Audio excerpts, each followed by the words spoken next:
Commission کے کام میں صرف نفع ہوتا ہے، نقصان نہیں، تو کیا یہ کام کر سکتے ہیں؟ جس کام میں صرف نفع ہی نفع ہو، نقصان نہ ہو، جیسے کمیشن کا کام کرنا، تو کیا یہ شریعت کے لحاظ سے صحیح ہوگا یا نہیں؟ ابو ذر انڈیا سے۔ لوگوں کے دماغ میں ایک بات بیٹھ گئی ہے کہ جس کام میں نقصان کا خطرہ نہ ہو وہ جائز نہیں ہے۔ یہ اصول غلط ہے۔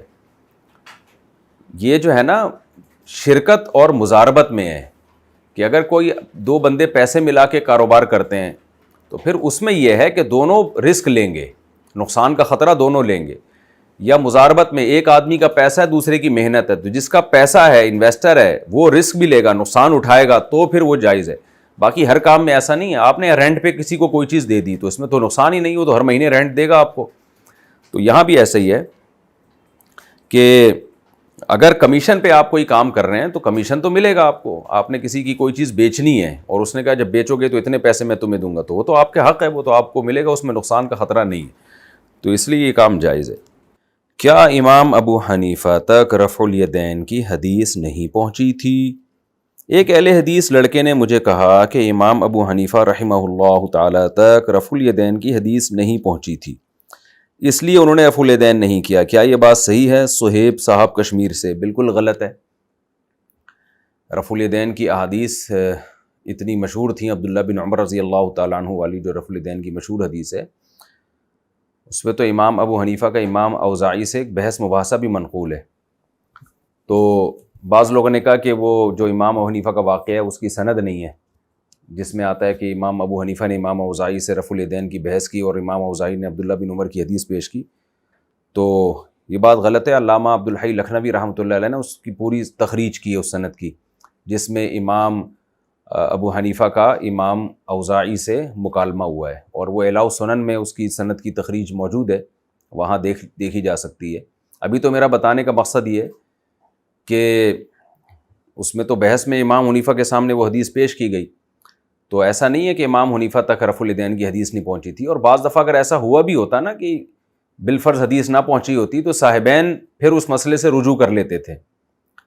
بعض فقہ حنفی میں ایسے اقوال ہیں کہ ابو حنیفہ تک حدیث نہیں پہنچی تو اس صاحبین تک پہنچی، انہوں نے رجوع کا اعلان کیا اس سے، یعنی وہ انہوں نے پھر اس رائے کو تبدیل کیا۔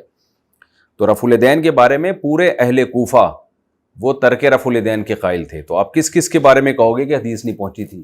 ابراہیم نخعی رحمۃ اللہ علیہ کتنے بڑے تابعین میں سے ہیں جن کا نام امام بخاری بڑے احترام سے لیتے ہیں، وہ رفع الیدین کے قائل نہیں تھے۔ سفیان ثوری رحمہ اللہ رفع الیدین کے قائل نہیں تھے، اور بھی بڑے بڑے علقمہ اسود جو عبداللہ بن مسعود کے شاگرد ہیں وہ رفع الیدین کے قائل نہیں تھے، خود عبداللہ بن مسعود رفع الیدین کے قائل نہیں تھے۔ تو یہ بعض ہمارے اہل حدیث حضرات رفع الیدین کے مسئلے میں بہت غلو کرتے ہیں۔ تو امام حنیفہ کا موقف اس بارے میں کمزور نہیں ہے، اور یہ کہنا کہ ان تک حدیث نہیں پہنچی تھی یہ بھی غلط بات ہے۔ تو اختلافی مسئلہ ہے، اس کو اختلافی ہی ماننا چاہیے، کسی ایک طرف بھی اس میں غلو کرنا اس کی اجازت نہیں ہے۔ باقی میں بار بار یہ بات بتاتا ہوں کہ رفع الیدین کرنے کی حدیثیں زیادہ ہیں، نہ کرنے کی کم ہے۔ اس کی وجہ یہ ہے کہ جو چیز کی جاتی ہے نا اس کو بیان کیا جاتا ہے، جو نہیں کی جاتی اس کو بیان نہیں کیا جاتا۔ تو جب رفع الیدین کیا صحابہ نے بیان کر دیا، جب نہیں کیا تو بیان نہیں کیا۔ تو اس سے یہ کہنا کہ زیادہ عمل کرنے کا تھا اور نہ کرنے کا عمل کم تھا، یہ استدلال ٹھیک نہیں ہے۔ بھئی نہ کرنے کا تھا تو خاموشی سے صحابی نے حدیث بیان کر دی، نہ کرنے کا تذکرہ ہی نہیں کیا۔ آپ کے ہاں کوئی مہمان آتا ہے، جو جو کام کر رہا ہوتا ہے وہ بتاتے ہیں نا، جو جو کام نہیں کر رہا ہوتا وہ تھوڑی بتاتے ہیں۔ تو یہ اہل مدینہ کے عمل سے اور اہل کوفہ کے عمل، یہ دو وہ جگہ ہیں جنہوں نے، اہل مدینہ نے تو نبی صلی اللہ علیہ وسلم کی آخری نماز دیکھی ہے، اور اہل کوفہ وہ جگہ تھی جہاں عبداللہ بن مسعود اور سیدنا علی رضی اللہ تعالیٰ عنہ کے شاگردوں کا مسکن تھا۔ تو پورا اہل کوفہ، کیونکہ علم کا مرکز کوفہ بنائے، تو کوفہ میں دو طرح کے لوگ تھے، ایک خوارج لوگ تھے اور ایک اہل بیت سے عقیدت رکھنے والے لوگ تھے جن کو اہل سنت والجماعت کہا جاتا ہے۔ تو امام حنیفہ کا شمار اہل سنت والجماعت میں ہوتا ہے، کیونکہ کوفہ کا جیسی نام آتا ہے نا تو لوگ کہتے ہیں یہ لوگ جو تھے یہ تو حضرت حسین کے خلاف تھے، تو امام ابو حنیفہ ان لوگوں میں سے نہیں تھے۔ تو اس لیے کوفہ جو علم کا مرکز تھا، عبداللہ بن مسعود اور حضرت علی کے شاگردوں نے اس کو آباد کیا، اور آج بھی بخاری مسلم کی زیادہ تر حدیثیں جن راویوں سے منقول ہیں وہ کوفہ ہی کے ہیں، اور ہم جو جس قرات پہ ہم قرآن پڑھتے ہیں وہ بھی کوفہ کے قاری ہیں۔ تو کوفہ علم کا مرکز تھا. یہی وجہ ہے کہ امام بخاری رحمہ اللہ تعالیٰ مختلف شہروں میں علم حدیث کے لیے گئے تو امام بخاری نے تعداد بتائی. جب کوفہ کا تذکرہ آیا تو فرمایا میں شمار نہیں کر سکتا کتنی دفعہ کوفہ گیا.